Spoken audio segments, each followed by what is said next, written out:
इस वीडियो के अंदर हम बात करेंगे रिएक्ट का जो फोल्डर स्ट्रक्चर होता है उसके बारे में बात करेंगे। पिछली वीडियो में हमने जो है रिएक्ट का एक ऐप बना था, उसके अंदर कुछ हमारे पास फोल्डर जनरेट जो है वो हुए थे और कुछ फाइल्स जो जनरेट हुई, तो हम उनके बारे में बात करेंगे। वो सारी फाइल्स जो है वो क्या है, उनका जो काम है वो क्या होता है। सो मैं यहाँ VS कोड में आऊँ तो यहाँ पे हमने पिछली वीडियो के अंदर जो प्रोडक्ट बनाया था वो यहाँ पे जो है वो ओपन हुआ। सबसे पहले हम स्टार्ट करते हैं यहाँ से पैकेज.json से। सो गाइस जो पैकेज.json फाइल है उसके अंदर हमारी जो डिपेंडेंसीज वगैरह होती हैं, हमारे रिएक्ट का वर्जन, जो भी हमारी एप्लीकेशन होती है उसका वर्जन, तो सारी जो स्क्रिप्ट्स वगैरह होती है जिनके जरिए से हमारी जो एप्लीकेशन वगैरह स्टार्ट होती है, जैसे हम यहाँ पे लिखते हैं npm start, तो वो सारी स्क्रिप्ट्स वगैरह इसके अंदर जो है वो होती हैं। और इसके अलावा जहाँ पे कॉन्फ़िगरेशन वगैरह जो ESLint वगैरह की कॉन्फ़िगरेशन होती हैं वो सारी इसके अंदर जो है वो होती है। मतलब इसके अंदर जो सारी एप्लीकेशन की रिलेटेड डिटेल्स होती हैं वो सारी इसके अंदर जो है वो होती है। जो भी डिपेंडेंसीज वगैरह होती हैं हमारे प्रोजेक्ट के अंदर, कौन सी डिपेंडेंसीज है, किन के ऊपर वो चल रहा है, तो वो सारी यहाँ पे डिपेंडेंसीज के अंदर जो है हमारे पास जो है वो आ जाती हैं। उसके बाद यहाँ पे हमारे पास आ जाता है पैकेज.log.json। तो यहाँ पे जो हमारी डिपेंडेंसीज होती है उनकी सारी जो आगे से डिपेंडेंसीज वगैरह होती है, उनके वेरिएंट वगैरह, मतलब उनके सारे में जो नोड मॉड्यूल्स वगैरह होता है, यहाँ पे हमारे नोड मॉड्यूल का फोल्डर है, उसकी सारी इन्फॉर्मेशन यहाँ पे इसके अंदर जो है वो होती है। मतलब जितनी भी हमारे अंदर डिपेंडेंसीज यूज हो रही होती है उनकी सारी डिटेल्स, उनका वेरिएंट वगैरह कौन कौन सा है, तो वो सारी इसके अंदर जो है वो होते हैं। जैसे यहाँ पे हमारे पास है बेबल कोर फ्रेम, तो यहाँ पे उसका वेरिएंट, उसकी रिजॉल्व, इंटीग्रिटी, डिपेंडेंसीज, ये किस किस चीज के ऊपर जो है डिपेंड करे, तो सारी चीजें जितनी भी हम डिपेंडेंसीज इंस्टॉल करेंगे उनकी अगर डिपेंडेंसी होती है उनकी सारी इन्फॉर्मेशन हमारी पैकेज.log.json के अंदर जो है वो होती है। उसके बाद हम यहाँ पे हमारे पास फाइल है git ignore। तो यहाँ पे ये फाइल जो है वो GitHub के लिए, मतलब जैसे ही हम यहाँ पे प्रोजेक्ट बनाते हैं यहाँ पे GitHub की रिपोजिटरी भी जो है वो यहाँ पे बन जाती है, तो इसको यूज करके हम जो है वो इसको GitHub के ऊपर जो है वो अपलोड कर सकते हैं। यहाँ पे git ignore के अंदर हमारे पास कुछ फाइल है जो कि GitHub के ऊपर जो है वो अपलोड नहीं होती। तो यहाँ पे सबसे पहले हमारे पास नोड मॉड्यूल है, नोड मॉड्यूल्स को हम जो है वो कभी भी GitHub के ऊपर जो है वो अपलोड नहीं करते, क्योंकि ये जो है वो हमारे पास होती है पैकेज.json और पैकेज.log.json।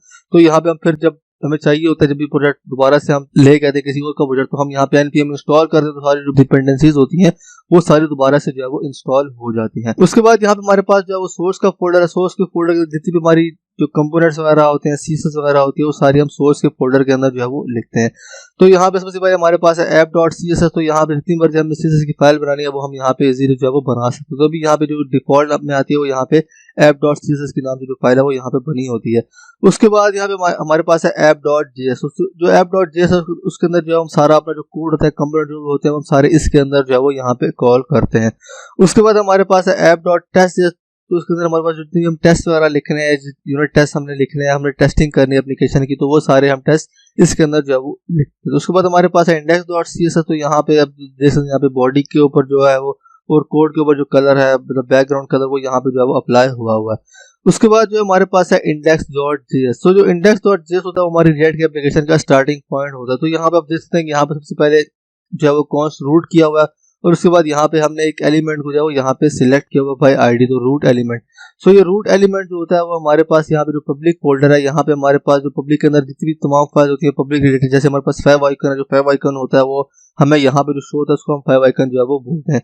सो यहाँ पे जो तमाम रिलेटेड फाइल होती है, लोगो वगैरह होता है, वो सारी इसके अंदर जो है वो होते हैं। और यहाँ पे हमारे पास रिएक्ट के अंदर सिर्फ एक ही जो HTML की फाइल होती है वो हमारे पास यहाँ पे होती है। सो जो यहाँ पे रूट आईडी सिलेक्ट हो रही है वो हमारी यहाँ पे इस HTML फाइल के अंदर जो यहाँ पे इस div टैग के अंदर जो है वो होती है।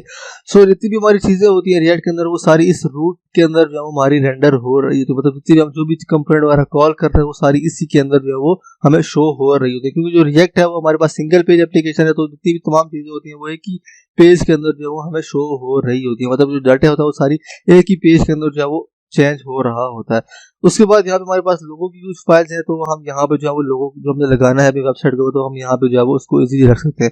उसके बाद यहाँ पे हमारे पास है manifest.json। तो यहाँ पे अगर हम इसको प्रोग्रेसिव ऐप बनाए, मतलब कि जो हमारा वेब ऐप है उसको हमने मोबाइल के अंदर भी चलाना है, तो उसके लिए हम यहाँ पे जो है वो कलर्स वगैरह जो सारी चीजें होती है वो हम यहाँ पे जो है वो डिफाइन करते हैं।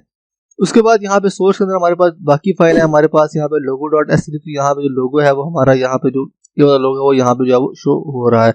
उसके बाद यहाँ पे हमारे पास है रिपोर्ट वेब वाइटर्स। तो ये जो है वो हमारी जो वेबसाइट की जो परफॉर्मेंस होती है उसको जो है वो चेक करने के लिए हम इसको जो है वो यूज करते हैं।